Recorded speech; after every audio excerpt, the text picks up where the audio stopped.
watching. This is the book of Acts, chapter 2, verse 19. And I will show wonders in heavens above, and signs in the earth beneath, blood and fire and vapor of smoke. The sun shall be turned into darkness, and the moon into blood before that great and notable day of the Lord come. And the Lord is indeed showing signs in the heavens that his return is very nigh at hand. First and foremost, before I get started, I want to thank Yahawah Bahasham Yahawashi for putting the spirit on me to do this lesson.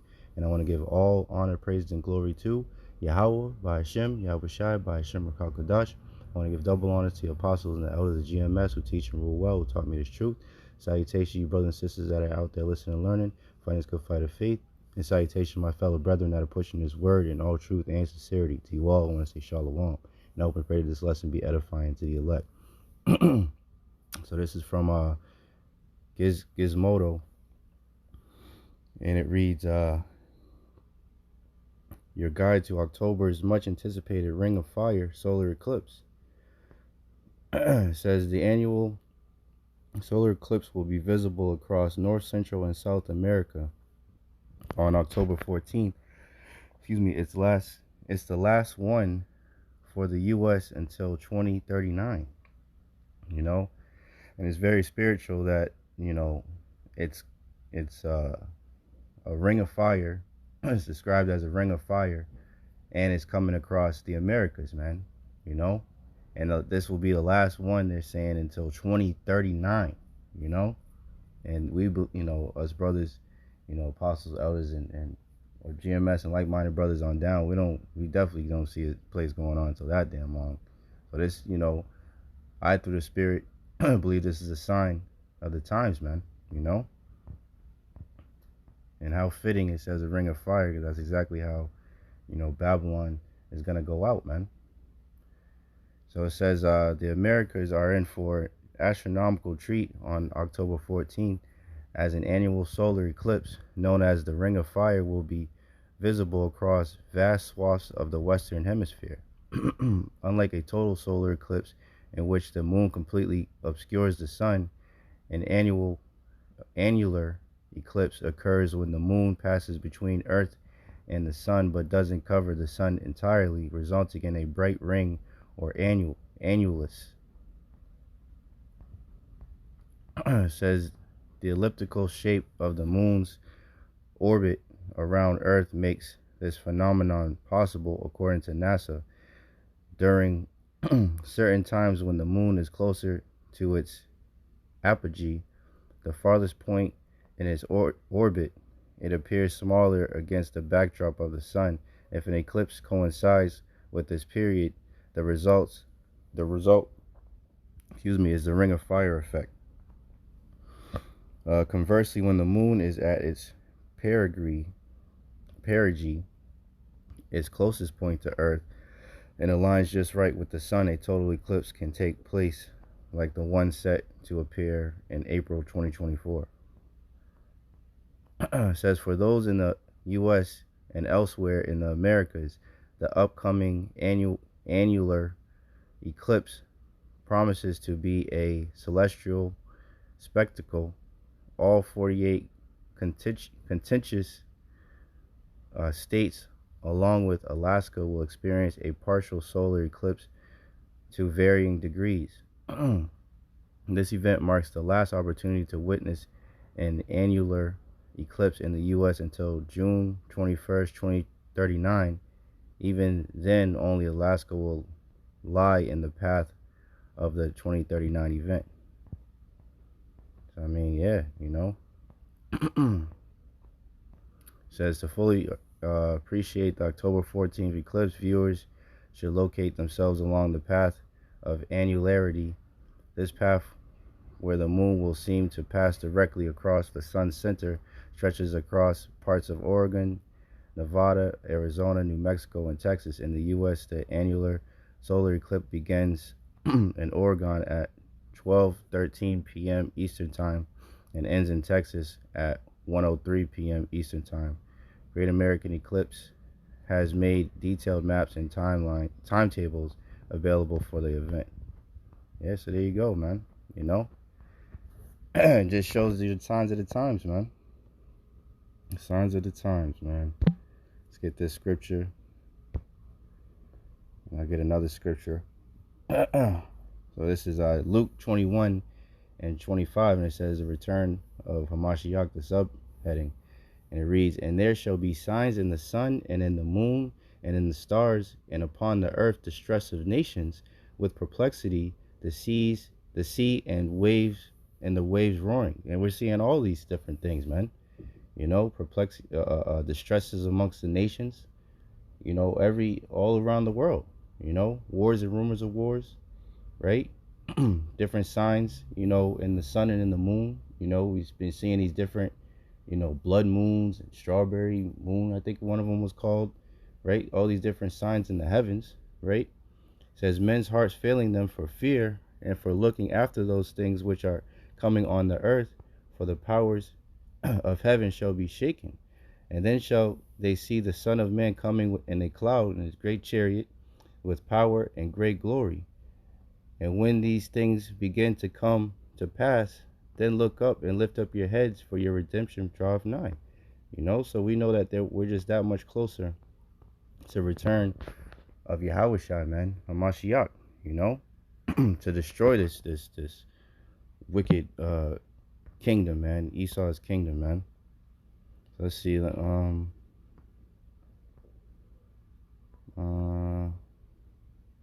yeah, let's just start from the top. This is, you know, as it says, a ring of fire, man.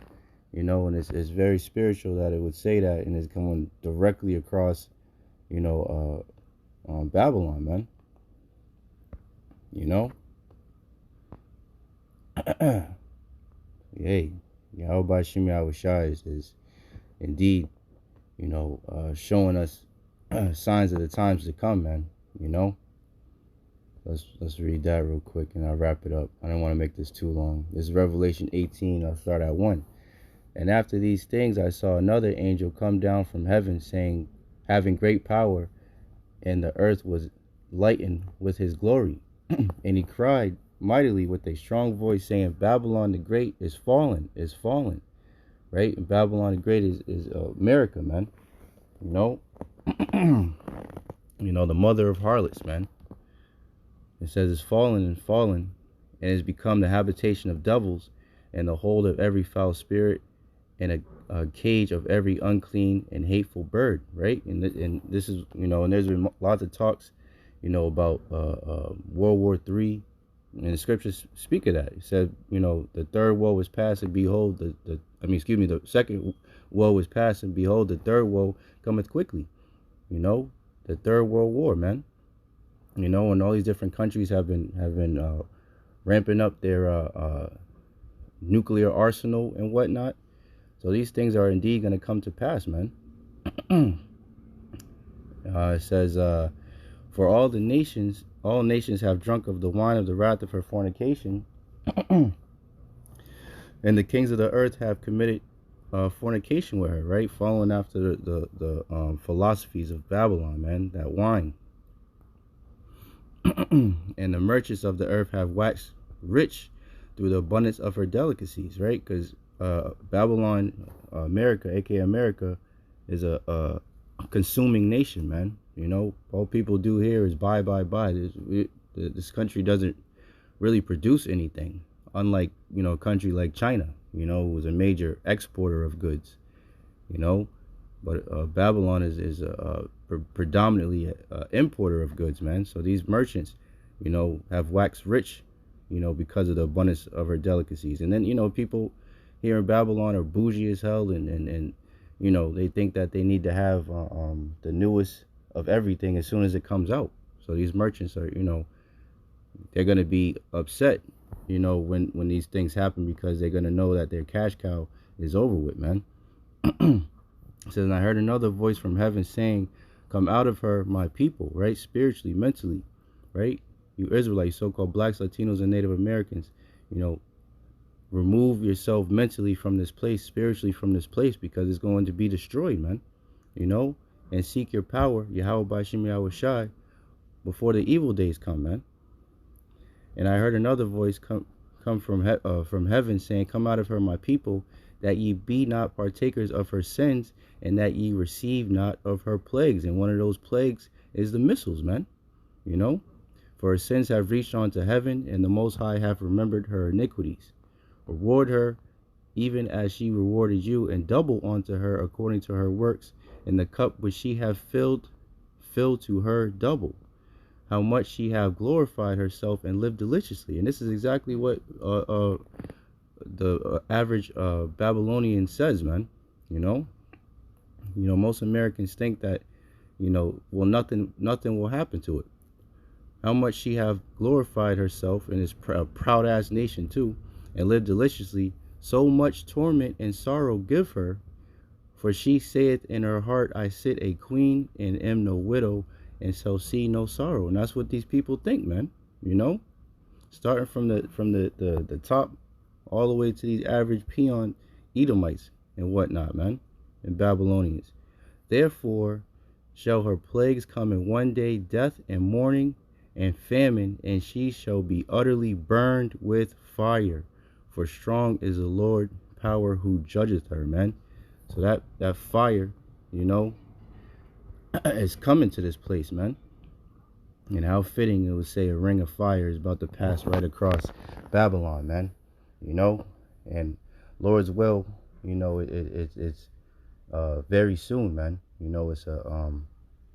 It's a sign of something that is in the very near future, because we're sick and tired of this goddamn place. The scriptures say, we hasten the day of the coming of the Lord, man. The captive hasteneth to be exiled, man. We're tired of being in this goddamn hellhole they call America, man.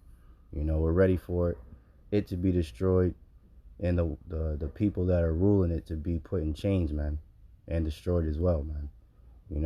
So yeah, I just want to do a quick hit,